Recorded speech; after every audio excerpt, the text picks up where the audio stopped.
ఒక కొత్త క్రియేటర్ ఈ రోజే ఇన్స్టాగ్రామ్ ఓపెన్ చేస్తారు, ఎన్ని మంత్స్ పడుతుంది ఒక 10K టచ్ అవ్వాలి అన్న? ఫాలోవర్స్ అనేది చెప్పలేం. ఇప్పుడు నేను చెప్పాను కదా, నేను 3 months ఒక ఫాలోవర్ కూడా ఇంక్రీజ్ అవ్వలేదు. జస్ట్ 2 monthsలో నేను 1 lakh టచ్ చేశాను. 100 days ఫినిష్ అయ్యేటప్పటికి మేబీ మీరు 500 to 1000 టచ్ అవ్వచ్చు, లేదా నా కేసు లాగా 1 lakh టచ్ అవ్వచ్చు. ఇంకా కొంతమంది ఉన్నారు 2-3 lakhs 1 million టచ్ అయిన వాళ్ళు కూడా ఉన్నారు. 100 days కేబీ లేమ్ అని ఒక క్రియేటర్ ఉంటాడు. అతను ఏం చేశాడు, కోవిడ్లో అందరూ ఇంట్లో ఉన్నప్పుడు ఒక్క వర్డ్ మాట్లాడలే, సమ్ ప్రోడక్ట్ పెట్టి, అంటే అందరు కాంప్లికేట్గా చేస్తున్న విషయాల్ని ఒక జోక్ మేనర్లో ఇంత సింపుల్గా చేయొచ్చు అని చేసి చూపించి ఇలా ఒక యాక్షన్, అప్పుడు వ్యూస్ వస్తాయి, ఫాలోస్ రావు. బట్ ఈ కేసులో ఏమైంది?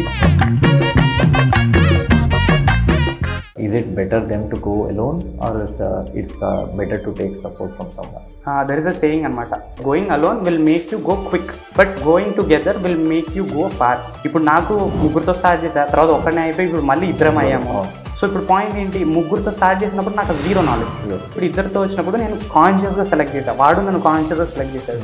They really want to do startup nowadays. They have complaints that నా దగ్గర ఇన్వెస్ట్మెంట్ లేదు, నా దగ్గర మ్యాన్ పవర్ లేదు, నా దగ్గర టూల్స్ లేవు, నా దగ్గర ఒక స్పేస్ లేదు చేయాలి అంటే. పాయింట్ ఏంటి అంటే ఫెయిల్ అవుతారు అని ఒక భయం ఉంటుంది. అండ్ జనాలు ఏమంటారు, నువ్వు ట్రై చేస్తూ ఉంటే ఫెయిల్యూర్ ఒక సక్సెస్ స్టోన్ లాగా మారుతుంది, దాని నుంచి నేను నేర్చుకుంటావు వెళ్తావు అని. ఇంపార్టెంట్ పాయింట్ ఏంటంటే ఫెయిల్యూర్ ఇస్ ఇన్ఎవిటబుల్, అది ఎప్పటికైనా అవ్వాల్సిందే. నువ్వు ఎంత పెద్ద స్టార్ట్అప్ బిల్డ్ చేసినా, ఎంత సక్సెస్ఫుల్ అయిన లైఫ్లో అది ఒక టైంకి ఫెయిల్ అయిపోద్ది. అలాంటి అన్ని తెచ్చిపెట్టినా కూడా లాస్ట్కి నా మూడ్ లేదంటాడు. 11 అంటే ఎవరు? 11 అంటే గేమింగ్ చేశాను, స్ట్రీమింగ్ చేశాను, రియాక్షన్ మ్యాషప్స్ చాలా చేశాను. యూట్యూబ్లో మిలియన్స్ ఆఫ్ వ్యూస్ కూడా టచ్ చేసిన ఛానల్స్ ఉన్నాయి నాకు. బ్రూస్టీ డైలాగ్ ఇది యాక్చువల్లీ, వాటర్ షేప్ దేనికి కావాలంటే దాన్ని తీసుకుంటుంది, అట్లా మౌల్డ్ అవ్వాలి అని. Regular normal middle class person who is trying to make a difference.